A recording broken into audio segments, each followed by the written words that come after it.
Bueno, buenas noches. Damos inicio a este cineforo que hemos cambiado de fecha por esta semana, dado los compromisos que tenemos con las actividades del colegio que nos chocaron el día de ayer, pero con el mismo entusiasmo iniciamos este foro con una película coreana del 2011 titulada En Silencio. Esta película la hemos contemplado como parte de la cartelera que hemos preparado para el mes de junio, donde escogimos 4 películas que transversalmente tocan el tema de la educación. La semana pasada estuvimos viendo El violín de mi padre, una película donde veíamos el poder que tiene la educación no formal en el desarrollo de las competencias y las habilidades de los individuos y sobre todo el tema de la familia. En esta ocasión estamos tratando un tema legal, un tema humano, más que todo es un tema humano, de interrelaciones humanas en el ámbito de una escuela especial de niños y niñas sordos, donde se comete un grave abuso, no solo sexual, sino de otros tipos de violencia física, maltrato. Una película muy fuerte que incluso alertamos y quizá por eso tenemos una audiencia tan reducida en el día de hoy, porque de verdad que la película, si uno no está preparado, genera, vamos a decir, más que rechazo, poca tolerancia para asimilarla. Y bueno, en este ámbito vamos a tener a lo largo del mes otras películas de diferentes países que abordan temas que suceden en el ámbito de una escuela y desde luego entendiendo esas problemáticas como oportunidades para crecer y bueno, para tanto como padre, como docente, como miembro de la comunidad, ver cómo se han manejado estos procesos. En el caso particular de la película de hoy, cuando el tema trasciende del ámbito de la escuela, que además tiene un componente religioso, cómo trasciende a los ámbitos jurídicos de Corea y cómo se maneja el caso. Pero quiero dejar abierto el foro, comenzando como siempre estilamos hacer en este espacio, viendo el tráiler de la película para que podamos refrescar, recordar algunas de las escenas que nos conmovieron, que nos llevaron a generar una opinión y de inmediato retornamos aquí para este diálogo que va a ser un diálogo un poco fluido entre las 3 personas que estamos en el foro. Permítanme compartirle la pantalla y vamos de inmediato a ver y recordar escena de la película.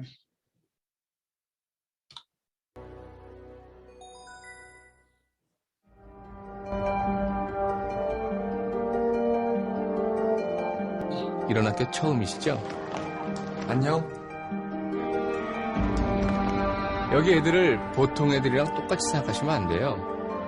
몸에 장애가 있으면 이게 마음의 장애로 이어지거든요.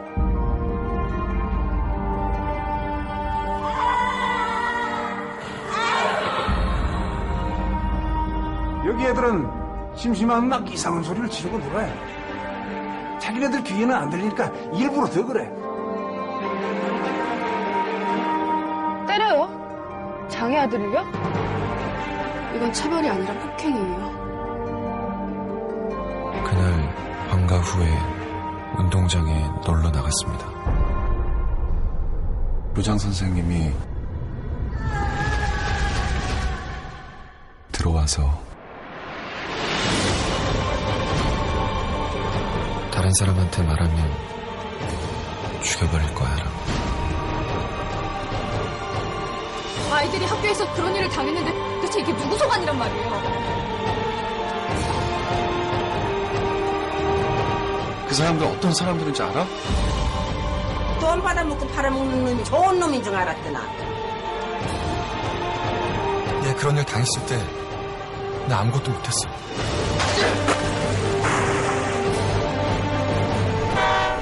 지금 이 손 놓을 수 없어.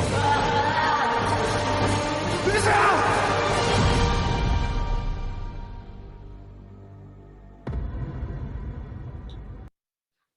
Bien, cierro acá para que no se nos generen ruidos. Bueno, aquí vimos momentos muy contundentes, una película muy bien realizada, sencilla desde el punto de vista cinematográfico,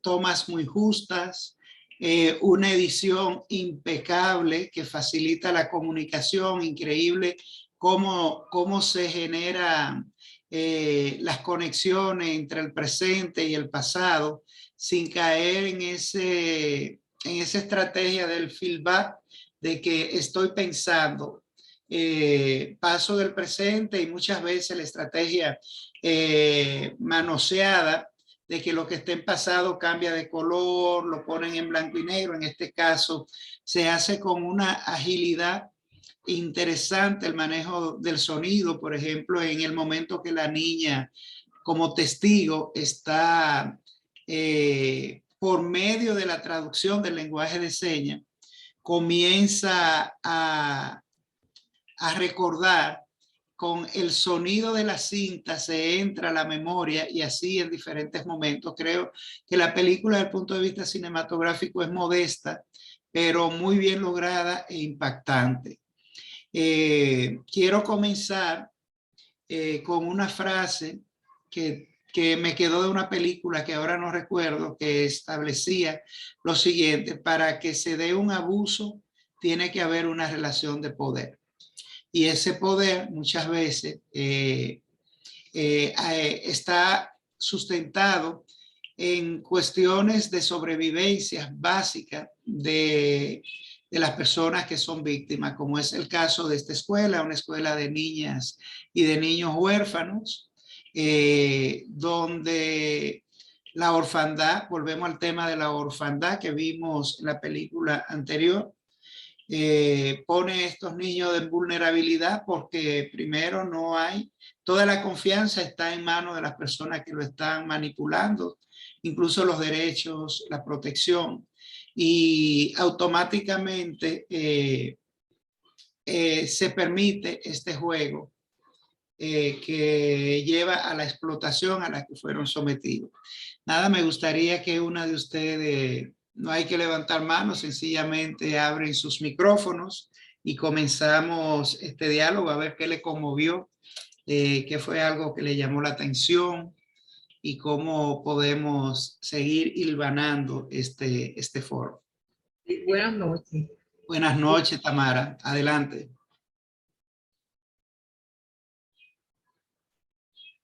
No se escucha, Tamara. Bueno, la verdad que es una película que conmueve. Se está interrumpiendo, Tamara. Chequese el micrófono, por favor. Es una película que conmueve ver aquella realidad de estos niños. Pero debo comenzar, quizás, hablando de cómo la película nos lleva a algo tétrico de lo que luego sucedería. La bienvenida a Mujín, ¿verdad? Se llama el sitio. Sí. Un cielo gris, la nieve, un niño estropeado en medio de una vía de tren. Es aquella escena conmovedora, tremenda. Entonces, eso da por resultado que el futuro profesor pues se tuviera que parar coincidencialmente en ese sitio para arreglar el vehículo. Y ahí entonces, también de manera coincidencial, pues una joven que le estropea su vehículo y comienza una discusión y resultó ser que ella trabajaba para los derechos humanos. O sea, ella le chocó porque estaba bebida, ¿verdad? Estaba ebria. Pero esta conexión hizo que luego entonces el desarrollo de la película, de cómo se llevaron, de cómo se llevó todo esto a la justicia y cómo se trató esto. Ella fue clave total en este aspecto. Hay que, yo resaltaría la actuación, Dios mío, de esos niños, de esas niñas, de cómo aquella expresión tan, yo no sé cómo pueden llegar a formar a niños que obviamente no podían tener más de 8 o 9 años. Y el varón sí, ya el varón sí ya tendría sus 13 años aproximadamente. Pero aquella expresión de dolor, aquellas expresiones de dolor y cómo ellos manifestaban todo aquel abuso de estos profesores. Eso fue impactante. Impactante es la película, impactante como ese niño por igual, porque perdió a su hermano precisamente por este problema y que no entendía cómo entonces también se aprovecha la miseria, la pobreza, la indigencia para entonces ofrecerle a esta señora, a esta abuela, dinero para que el caso de ese niño se cayera. La verdad que es un drama, es un drama humano, como tú dijiste, Lenny, un drama humano. Es un drama que lo hemos visto en esta película en este momento, pero es un drama que lo hemos vivido, que todos hemos tenido noticias de cómo se maneja en las diferentes iglesias. Esta gente eran personas que también pertenecían a una iglesia evangélica y que como pueblo al fin ellos con las donaciones, porque hay que ver cómo a este muchacho, a este profesor que llegaba, él tuvo que pagar 50 millones de wones. De wones, ¿verdad? Que la mamá pues tuvo que sacrificar su vivienda para entonces que esto yo tampoco lo entiendo, uno no lo entiende.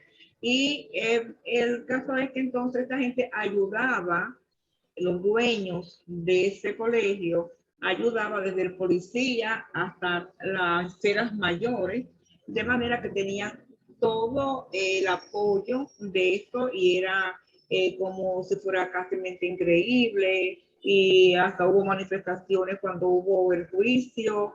Todo eso se ve en esta película. Pero vamos a darle paso a Marisabel o en fin, y después uno seguir y yo no tener todo la Bueno, me gustaría antes de darle paso a María Isabel aprovechar algunos tópicos que usted trae a colación y creo que es interesante primero entender el contexto de la iglesia.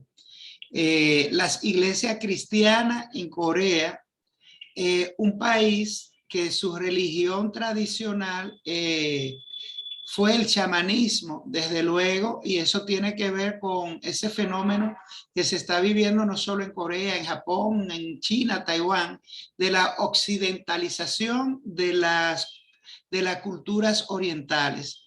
Y eso ha tenido que ver con las guerras, la presencia de Estados Unidos, el poder de la cultura pop dentro de como un agente de transformación de las culturas orientales. En el caso de Corea no es diferente y la proliferación de las iglesias evangélicas es considerable.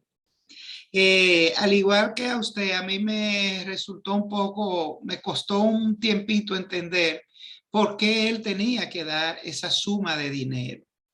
¿Qué sucede? Vemos desde el perfil del maestro que es un hombre joven, no es el maestro tradicional, sino es un maestro de arte. Los artistas somos críticos por la naturaleza de nuestra misma actividad. Las artes cuestionan, hay un pensamiento divergente constantemente y encontramos que este era el perfil de el forastero. ¿Recuerdan esto? El cambio por lo general viene desde fuera para que se dé. Es una ley, casi una ley.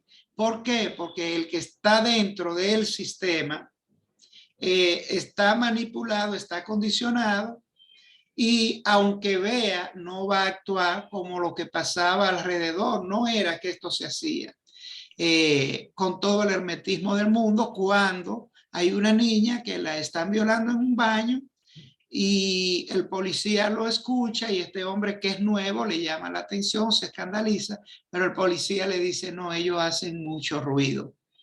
Entonces, ¿por qué él tiene que dar el dinero? Porque esto es una iglesia cristiana donde el diezmo, y en las iglesias coreanas cristianas esto tiene muchísimo peso.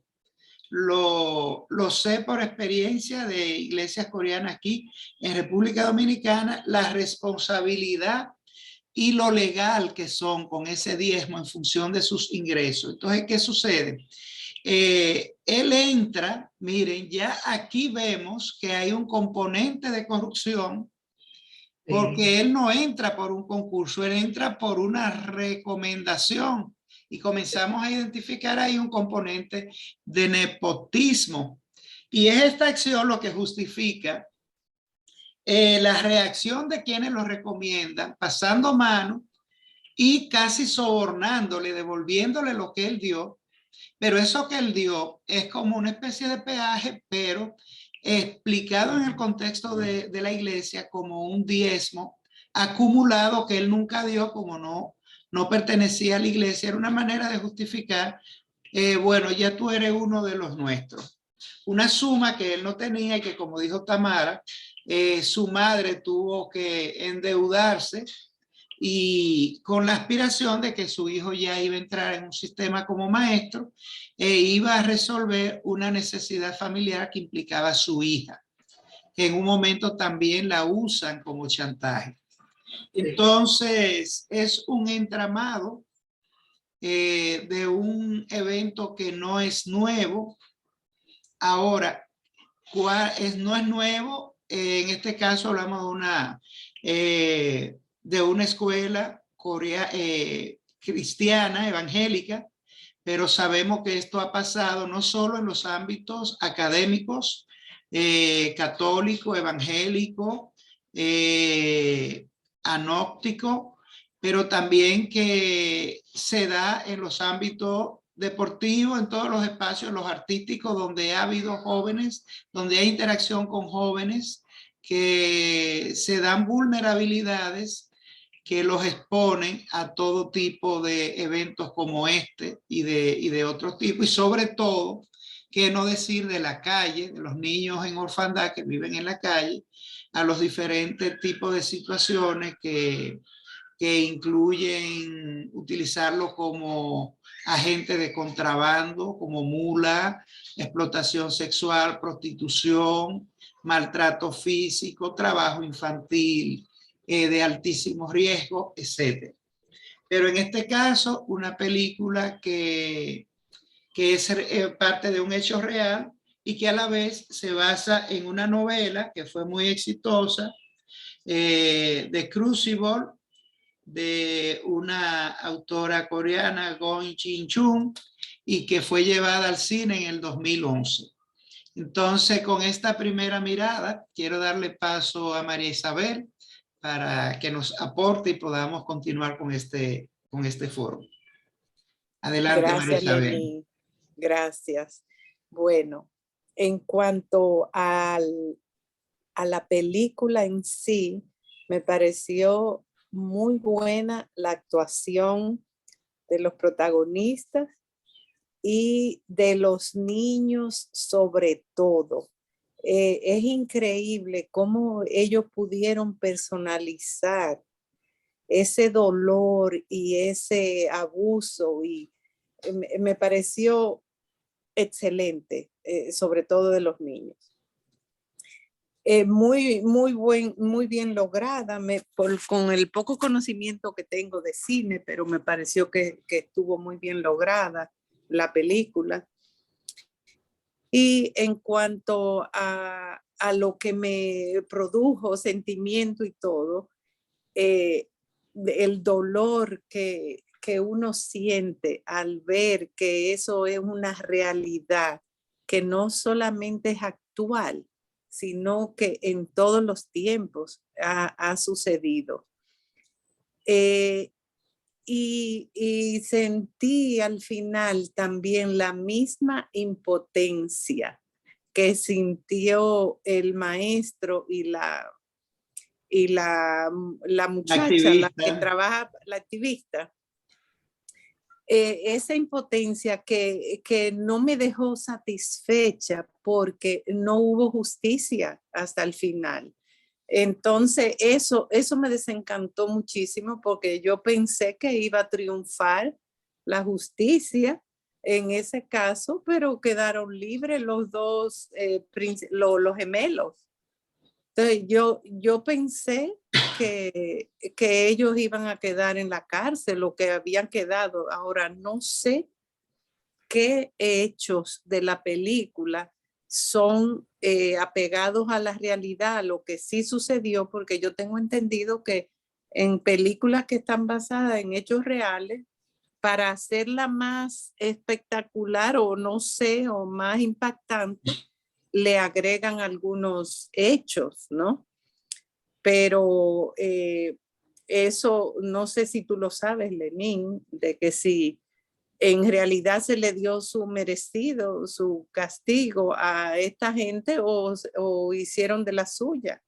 Eso no me gustó, y me sentí frustrada porque no vi el triunfo. Y otro hecho que quisiera saber si en realidad sucedió así, fue lo del niño que perdió a su hermanito, que mató al profesor, y él murió también con el tren. O sea, de la misma manera que murió su hermanito, atropellado por el tren. Entonces, ese es mi pequeño aporte sobre la película. Fíjate, Sí, Clara. Sí, creo que luego de la película se tomaron acciones en la justicia allá en allá en Mujín, ¿verdad? Donde ya los casos no perimen, los casos no se pueden de nuevo volver, y creo que sí, que fueron juzgados. Creo que fueron juzgados. Eso, los gemelos que no eran gemelos, eran la misma persona.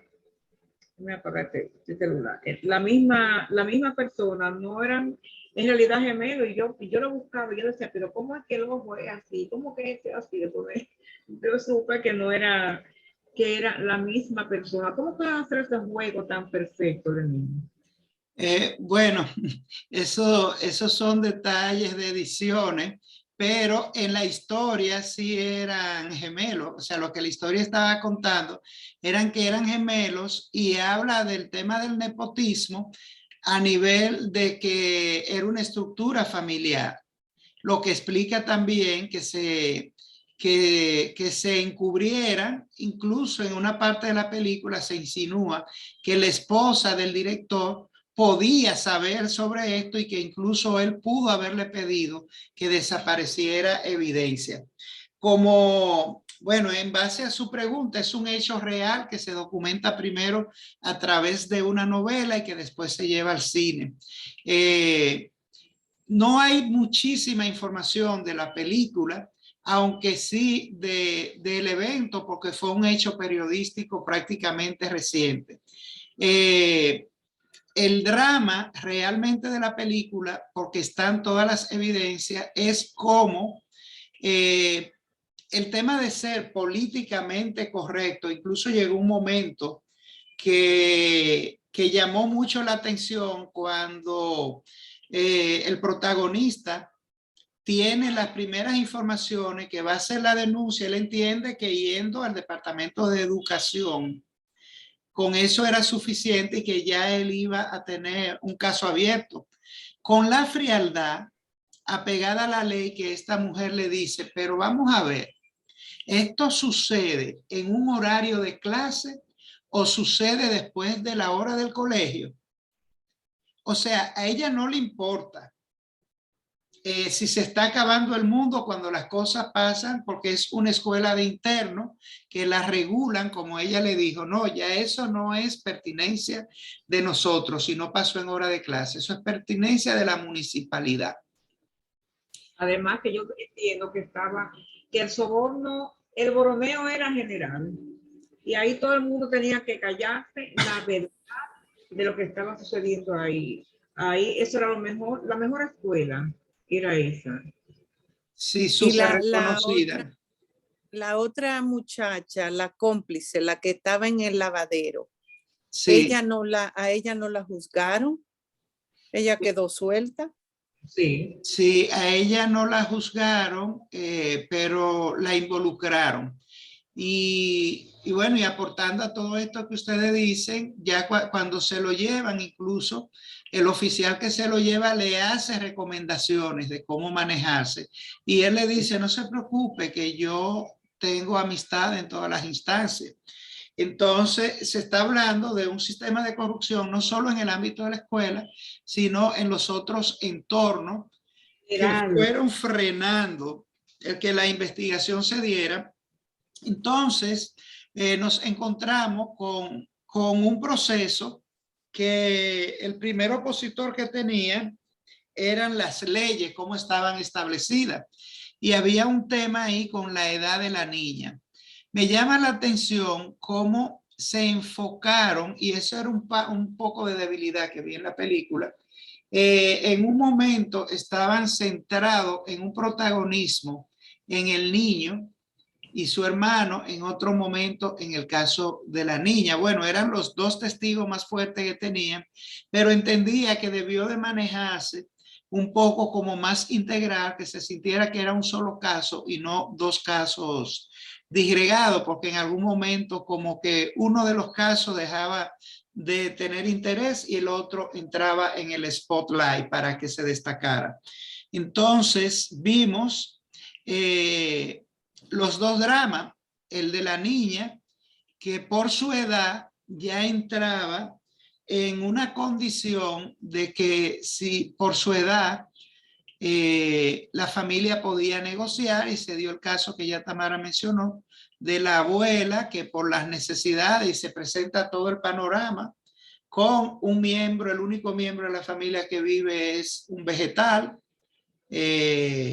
discapacitado, postrado, en un nivel de pobreza que más no podía ser, y estos niños huérfanos que tienen que ir a ese orfanato, y el hermanito ve lo que fue el suicidio de su hermano menor. Incluso hay una frase que él dice que es clave para entender la personalidad de este niño, cuando dice, mi hermano era muy débil y por eso hizo lo que hizo, como quien dice, yo he tenido que ser muy fuerte para cargar con esto, y se ve al final de la película cuando él decide hacer justicia con sus propias manos.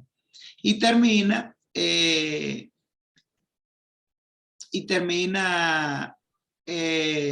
muriendo y bueno, asumiendo todos los tipos de sufrimiento hasta el final de su pobre y pequeña vida. Entonces, es un hecho real. Lenín, yo Sí. tenía la esperanza que el niño iba a quedar vivo. Cuando el profesor ya caminando alcanzó a verlo, pensé, digo yo, aquí lo jalan de las vías del tren y sobrevive. Pero no fue así. Sí, Y una percepción muy personal que yo tuve del encuentro del profesor con la activista de derechos humanos, ese encuentro, yo lo sentí como algo divino, no una coincidencia, no una cosa casual, porque como ahí, para mí eso no es coincidencia, eso es una cuestión que viene de Dios. una Esa fue mi atracción, percepción. sí, de los pares se atraen. Sí, no de él Sí. encontrar en esa circunstancia, toparse con alguien que en un momento dado fue su apoyo para ellos traer a la luz toda esa injusticia y todo ese abuso. Bueno, hubo algo durante el juicio donde el abogado de los gemelos, ¿verdad? Sí. Está de manera inquisitoria con la niña, pero la verdad es que aquella muchachita fue, Dios mío, Inteligente. excelente, excelente, excelente. Y en el momento en que él cree que la va a poner como entre la espada y la pared, cuando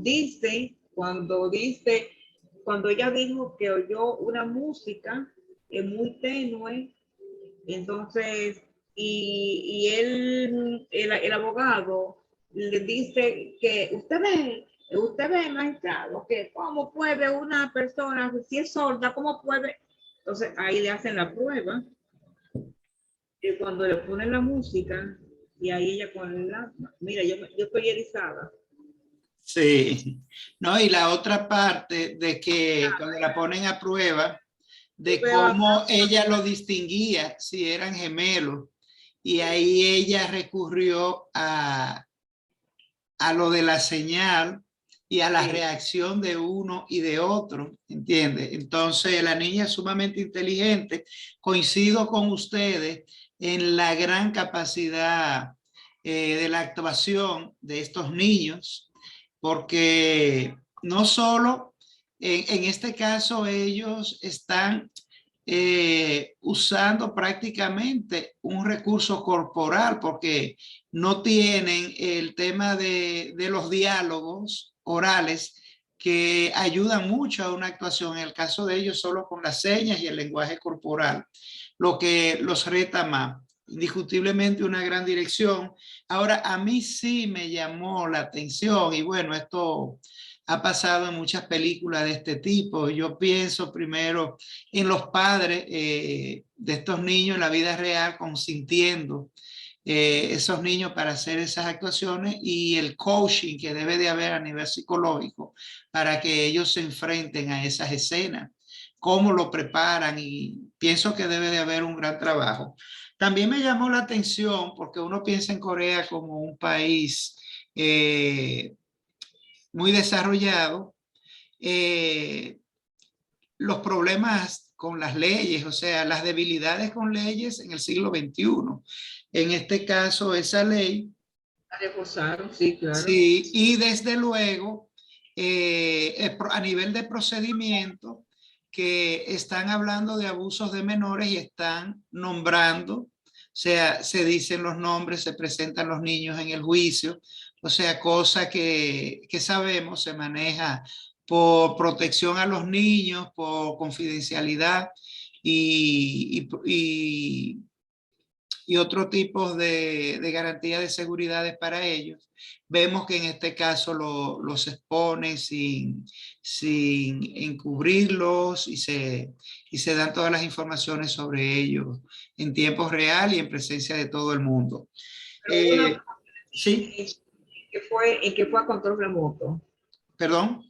Una parte que fue a control remoto y entonces estaba con el profesor y con la de derecho humano, digo, sí, y dando su declaración, hablando.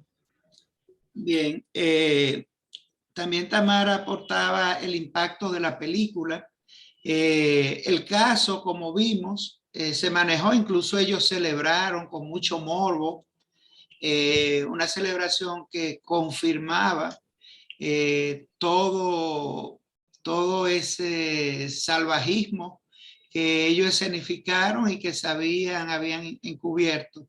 Y incluso le pregunta que a quién chantajeó, que qué dinero dio, y él dijo, no, yo solo le ofrecí una posición en uno de mis espacios.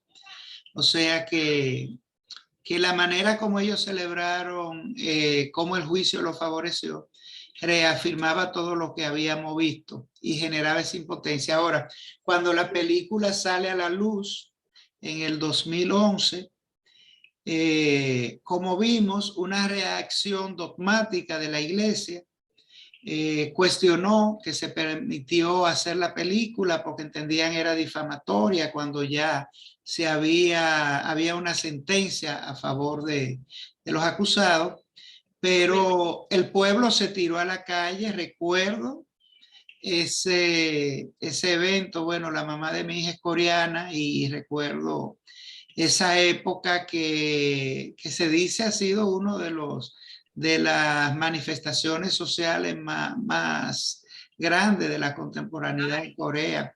Se pararon los trenes, todo el mundo, y eso impactó y llegó a las altas esferas de la toma de decisiones de Corea, y que se revisara esa ley que se llamó la ley Dagon, y que se reformularan cosas que nos espeluznaron de la película, como el tema, y bueno, encontramos un paralelo el tema de cuando la familia se transa aquí en el país. Ahora estamos viendo todo lo que se ha hecho con el matrimonio infantil, lo que se ha logrado y todas las campañas que se están haciendo de proteger a estas niñas, y que aun cuando había una ley que establecía como una violación el que un hombre mayor estuviera con una niña, entendiendo una niña menor de edad, incluso ahora se consideran los rangos de edades entre la pareja, y sencillamente la familia se transaba porque mudaran a la niña, le amueblaran la casa y le llevaran una compra. Aquí, Sí, es el contexto de lo que pasa, de lo que todavía pasa aquí en el país. Y vemos la ciudad que está llena ahora con viejo no me meto. Pero yo siempre he dicho, claro, esto tiene más incidencia en las niñas, pero también con niños. ¿Qué pasa con los niños también de ambos sexos? Entonces, ver que en un país como Corea, en el 2011 tenían estas debilidades legales, nos habla un poco de este ecosistema de problemáticas que tienen, como decía Tamara al principio, una connotación universal, lamentablemente. Y si entramos en el tema del trabajo infantil forzado, donde en muchos países la prostitución infantil pasa delante de todo el mundo, y nosotros también, porque no hace tanto que programas similares a lo que vemos en la película tuvieron que actuar en Boca Chica para recuperar a miles de niños y de niñas que hacían trabajo de prostitución, o sea, trabajo de explotación sexual, como parte de ese trabajo indeseable al que se exponen los niños y las niñas. Entonces, nada, vamos a ver si Marisabel tiene otros aportes. Tengo una pregunta, Lenin. Sí. ¿Cuál sería el destino de esa escuela? Bueno, no tengo la información, pero parte de lo que se ve es el deterioro, y la escuela cerró porque el caso se reabrió y hubo consecuencias. la parte más bonita de la película, y ahí el director hace un trabajo para no dejarnos tan traumados, es ese final donde ella se comunica con el joven y le dice dos noticias, una buena, otra mala. Da la idea de que los niños podían decidir salir de la escuela. Eso fue algo que también me movió, me llamó la atención. Como si estos niños estaban expuestos en un caso de tanta relevancia, ellos se lo llevaban de la escuela, iban a la playa, entendía que en este caso estos niños están protegidos y sacados del contexto para la justicia, tener el control a todos los niveles de estos chicos, o sea, o llevarlo a otra escuela o a un espacio de trabajo social institucional, estatal. Pero eso me llamó la atención. Y al final ella dice que se queda con los jóvenes y que han comenzado a recibir donaciones y que ya la niña está más recuperada, que está teniendo atenciones. Y eso es un poco de trascendencia y dice una frase que le da mucho sentido a entender, porque a veces uno cree que se gana ganando, a veces perdiendo también se gana. Cuando ella le dice, entiendo que a veces uno lucha no para cambiar al mundo, sino para uno cambiarse respecto al mundo, cambiar uno respecto al mundo. No nos cambie a nosotros, para que el mundo no nos cambie a nosotros. Para que el mundo no nos cambie a nosotros, y eso fue muy bonito y lo hacen, miren qué interesante, en un contexto navideño, y ahí la película retoma esta dinámica cultural de la movilidad cultural, por no hablar de transculturación, de la occidentalización de Corea. O sea, estamos viendo una problemática en una religión occidental como la cristiana, la evangélica, y termina con un rito cristiano occidental como es la Navidad.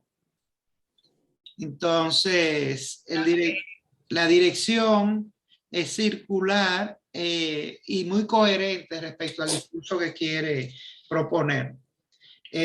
Yo pensé que iban a quedar juntos en un momento dado, porque ella no se había casado y él estaba viudo.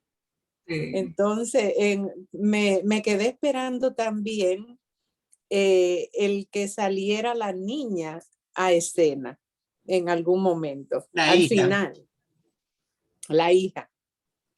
Sí. Me pareció exagerado a mí la celebración de los gemelos con las prostitutas que tenían alrededor. Eso me pareció a mí un poco como fuera de lugar, porque está bien, ok, que celebren, pero como celebrar de esa manera, eso me pareció como un poquito fuera de lugar. La otra parte es que el profesor universitario, que es quien recomienda al joven maestro, ¿verdad? Oiga, cómo lo llama y él va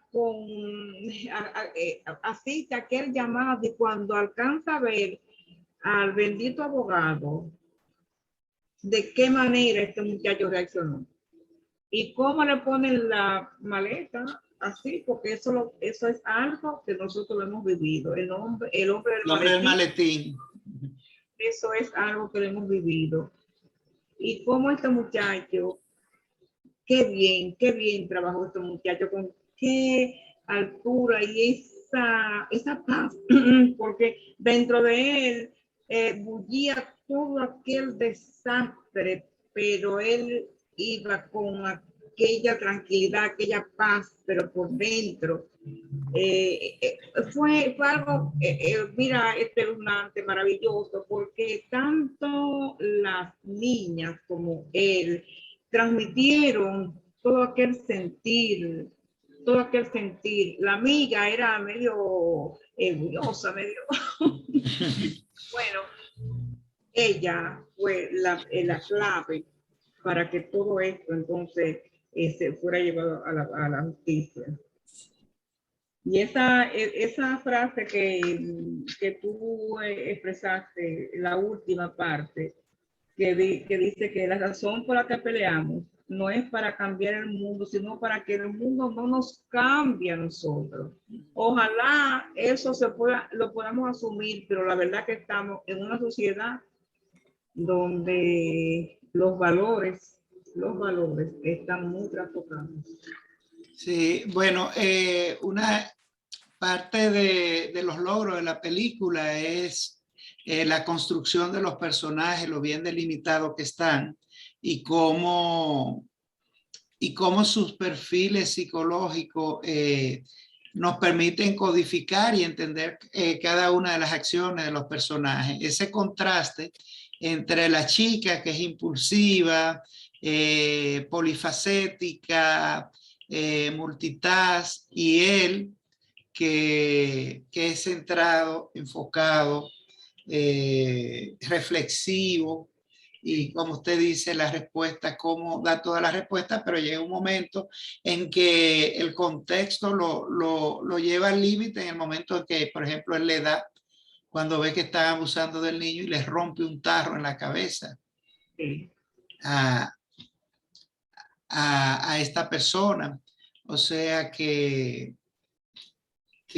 pese a esa figura de control, hay una reacción según la acción a la que se exponen.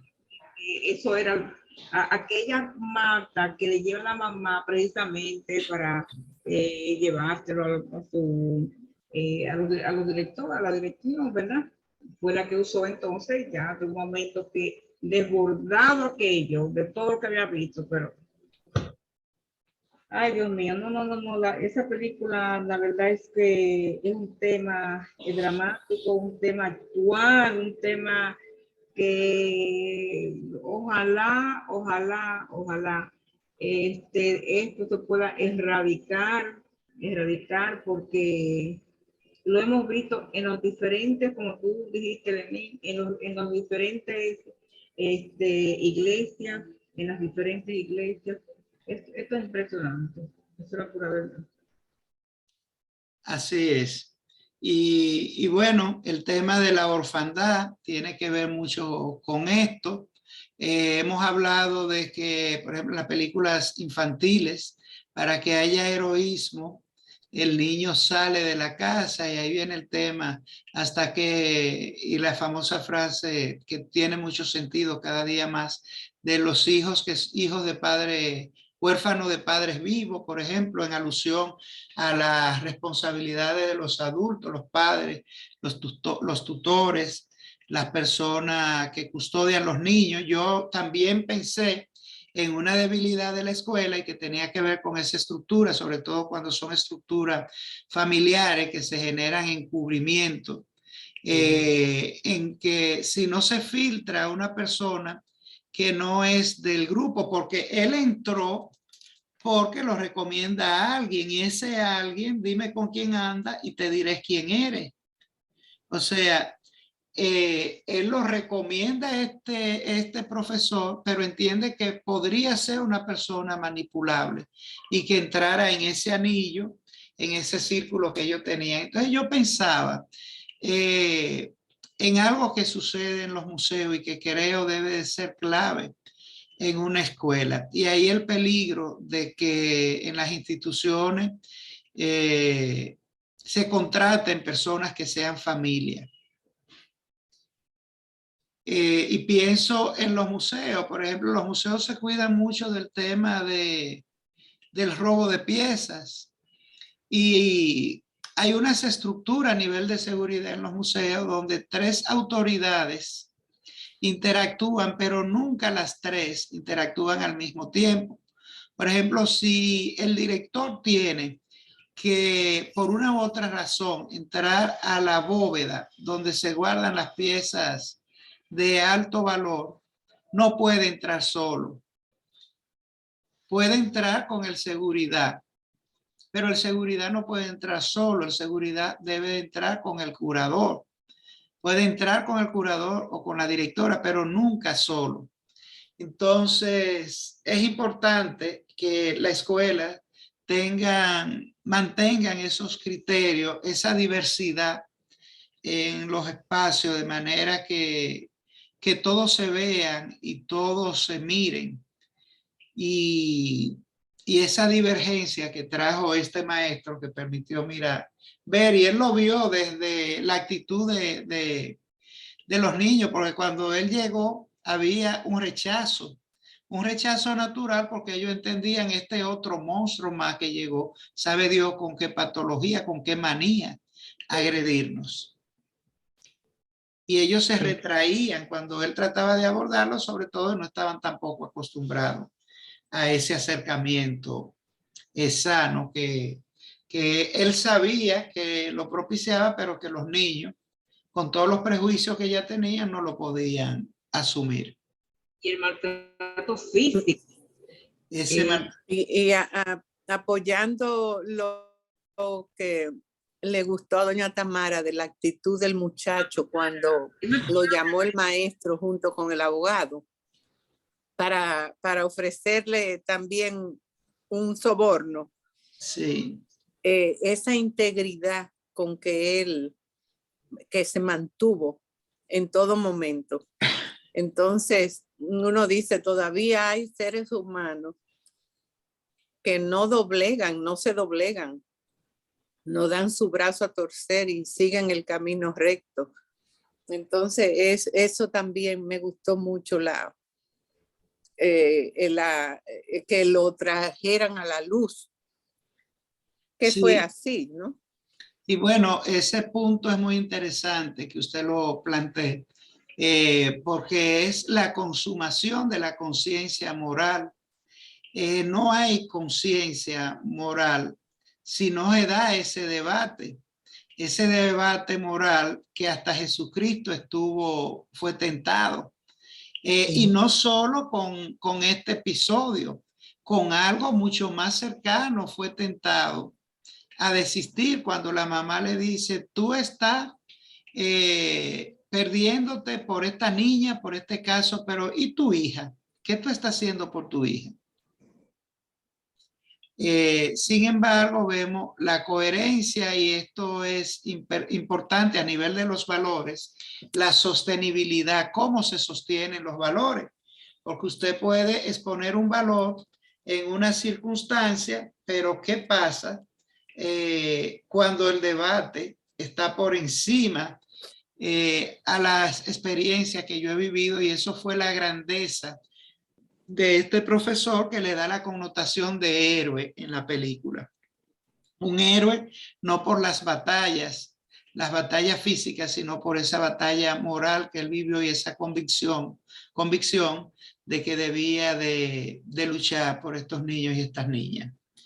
La batalla. Ay, pero ese sufrimiento de esos niños es terrible,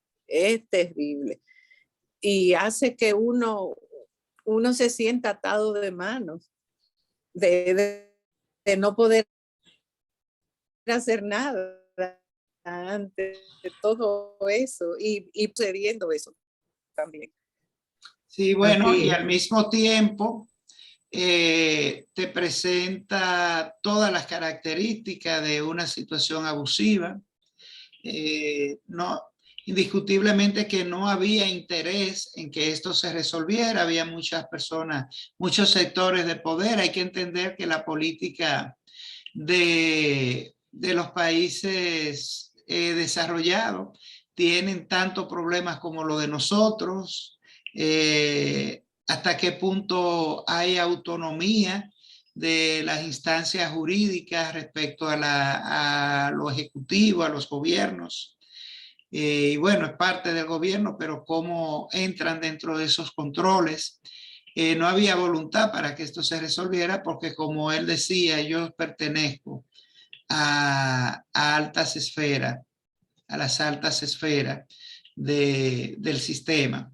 Entender que países como Corea están en la misma dinámica podríamos decir hasta de retroceso, porque en un momento ese salto que se dio de las dictaduras a la democracia, cuando Corea involuciona y logra tener y vuelve a tener un gobierno cercano a la dictadura por la hija de su famoso dictador que llegó al poder y vuelve a hacer actos de corrupción.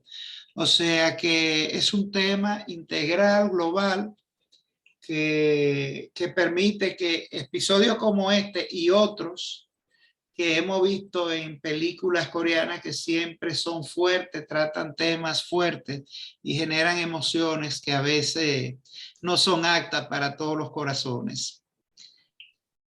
Lenín, una pregunta. Yo sé que lo comentaste al principio, pero no me quedó claro por qué él tenía que, para que le dieran el empleo, él tenía que pagar una suma de dinero.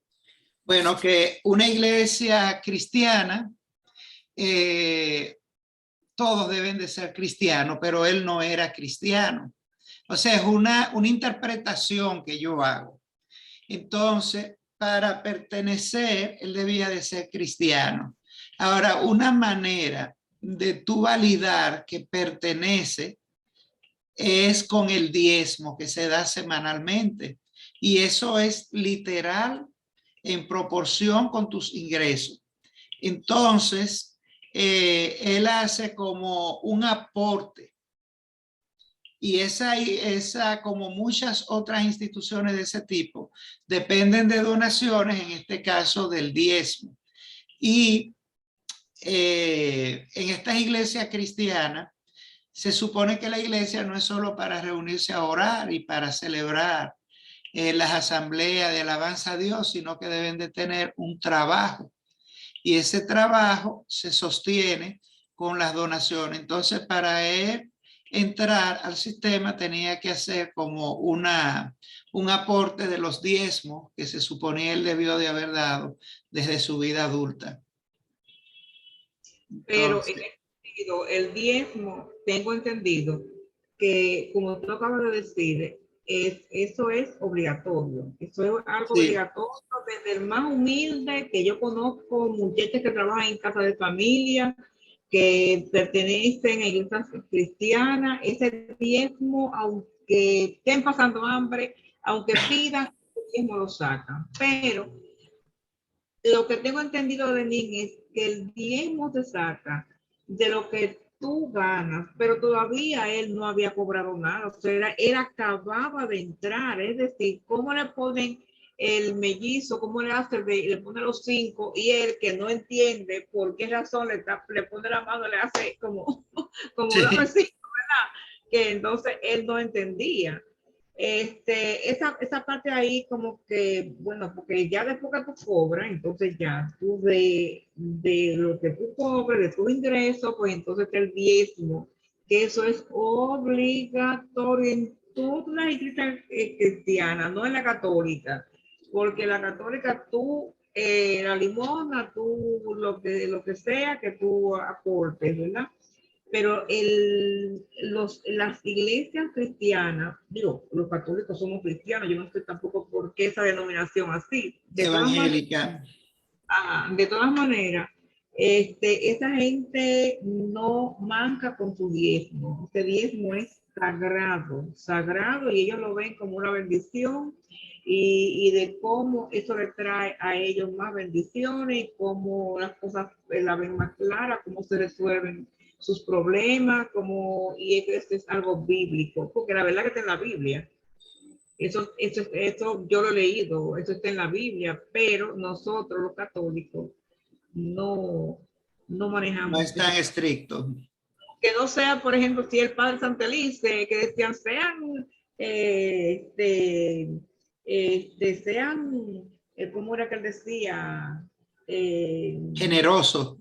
Esa era la palabra, sean generosos, sean generosos. Era el padre que estaba ahí en la San Judas, y en la maternidad, la Altagracia. ¿Aló? ¿Tamara? Sí. Se interrumpió. no, es lo que decía, ¿verdad? Que en cuanto al diezmo, que no entendía por qué razón le cobran un diezmo de algo que todavía no había comenzado a trabajar, que fue el mismo día que él entra, y Sí. que no se tiene que buscar esa suma que no lo tenían, de que mira tú cómo la mamá tuvo que sacrificar su casa para que él, con tal de que él mantuviera el trabajo en el entendido de que era lo mejor, porque era la mejor escuela de mujeres. Bueno, Era como comprar.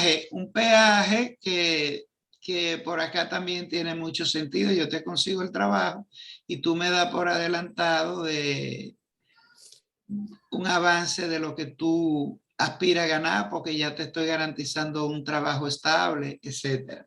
Eso fue lo que yo entendí también, Sí, como que estaba comprando el puesto, ya sea porque sí. había escasez de empleo o qué, Sí, pero que real, que existe en Corea. Y aquí se da eso también. Sí, sí, bueno, hay casos sobre el tapete que miran y que tienen estos perfiles. Se da que no tienen que hacer esos casos precisamente que se han dado, que están en la justicia, sino a otros niveles, que Agencias, incluso agencias que existen. tú tienes que el presupuesto variarlo y tal, porque tienes que sacar el 20 o tienes que sacar, y además, señores, recordemos que Balaguer el 10% él oficializó prácticamente. Balaguer el 10%. Lenín, ¿y la escuela era parte de la iglesia? Sí, era una iniciativa de la iglesia, pero tenía apoyo del Estado. Por eso la reacción de la funcionaria cuando él va al Ministerio de Educación a poner la denuncia, que ella le dice, no, esto es parte del... nosotros tenemos que ver con las horas clase, lo que pasa en las aulas, ya lo que pasa en los dormitorios, en los espacios lúdicos, eso corresponde a la municipalidad. Es otro programa. Entonces, ¿Y el bueno, libro se llama igual que la película? no, se llama The Crucible y The Crucible. sí, aparece en inglés. Yo no lo he leído, no lo conocía, el libro, supe por la película.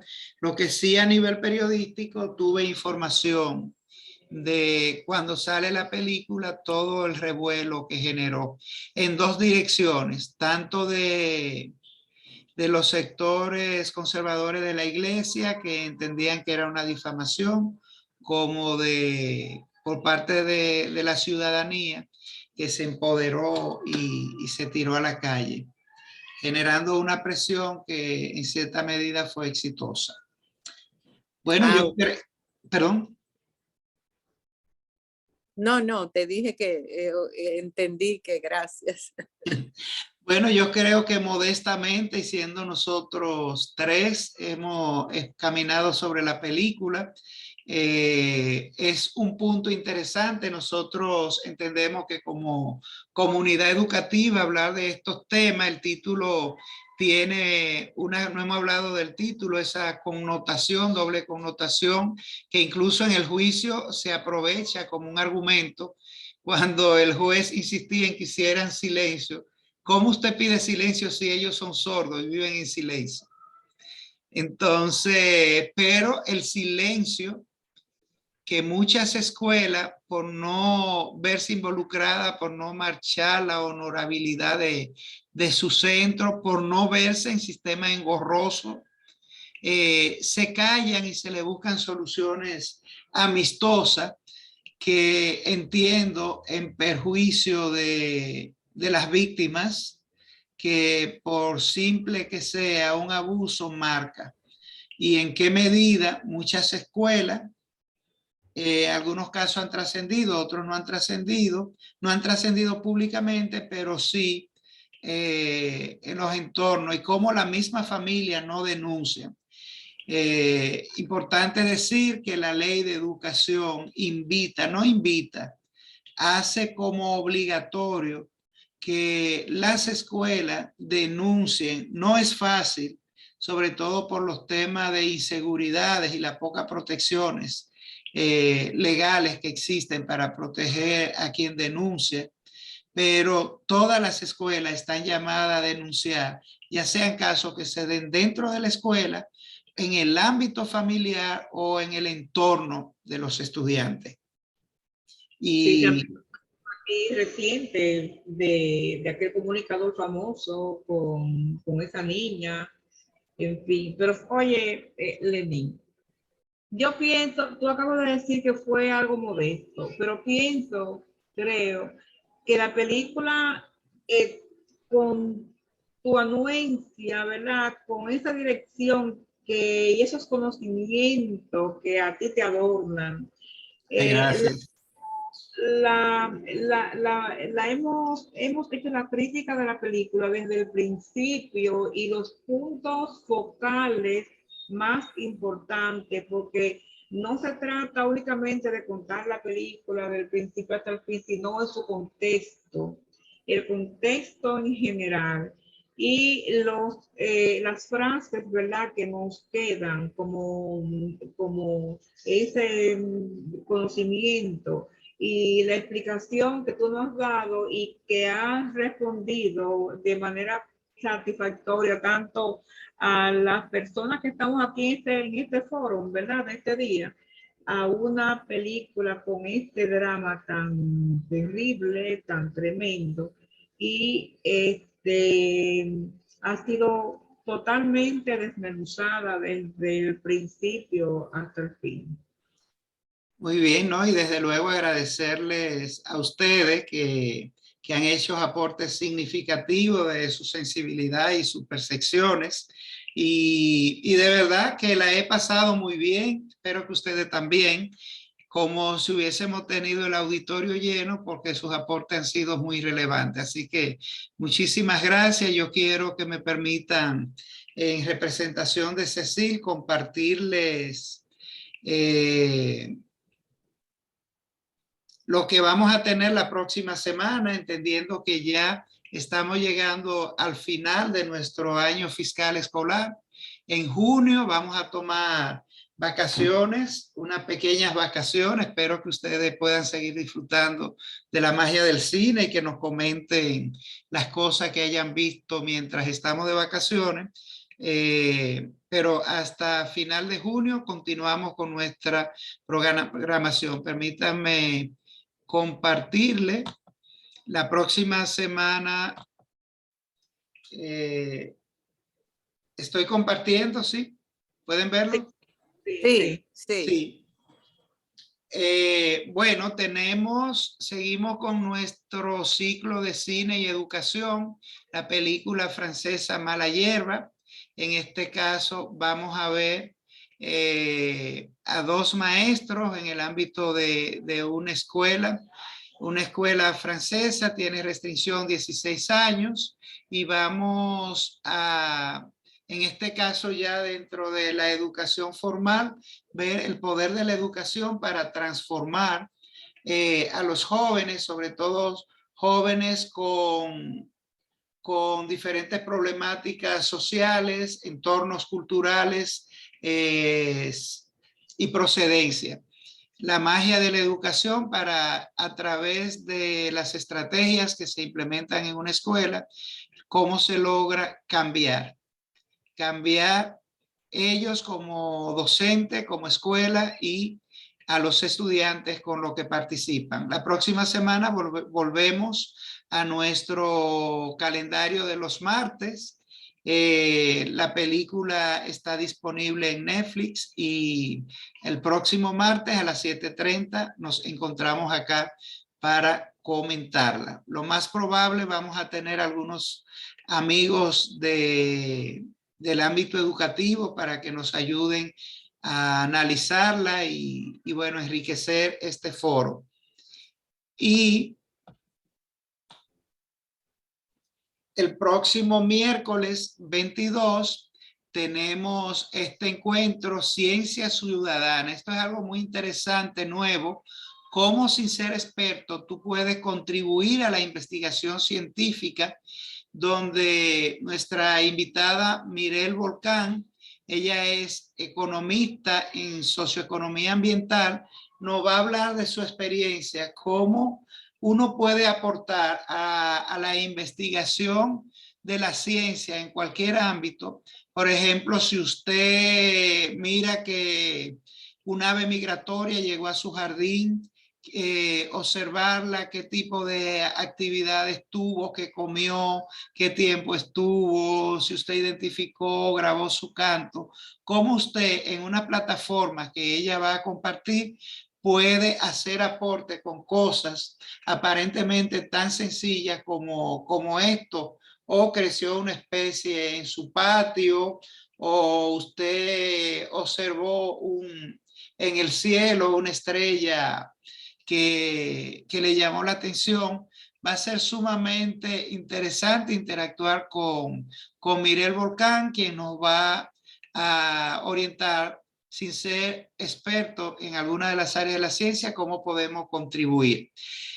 Solo tenemos estas dos actividades porque ya el jueves 23 el colegio tiene su graduación y nosotros debemos de estar ahí acompañando a esa cosecha que el colegio entrega a la comunidad. Entonces nos veríamos el martes con Mala Hierba y ojalá que puedan venir el miércoles al foro de Ciencia Ciudadana. Muy agradecido de su presencia, esperemos que tengan una linda noche y esta grabación queda disponible para los amigos y las amigas que no pudieron acompañarnos el día de hoy. Muchísimas gracias, Tamara, dejo de compartir. Y Gracias, Denis, buenas noches. María Isabel, nos vemos el próximo martes, si Dios quiere. Muchas gracias de nuevo a ti, Lenín, por tus enseñanzas y por compartir con nosotros tus conocimientos. Amén. Muchísimas gracias. Nos vemos el martes. Buena semana. Buena semana para ti también, los tuyos. Gracias. Bye, doña Tamara. Voy a dejar de interrumpir la grabación.